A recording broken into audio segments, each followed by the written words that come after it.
Hey, what's up? I'm Jessica, and in my previous video I taught you hold out. Now I'm going to teach you hold out for and hold out on.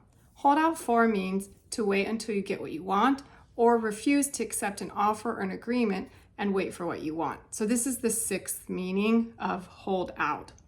Barry has gotten a few job offers, but the salary is low. He's holding out for a higher salary. Some people want to buy a house right now, but they're holding out for better interest rates.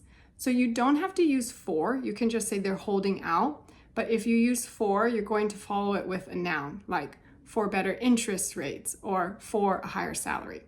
Hold out on means to keep something such as information or money from someone. For example, are you holding out on me? I think you know more than you're saying. Maybe we just ate dinner and everyone is chipping in, but we're missing $20. Who is holding out on us? Meaning, who didn't pay?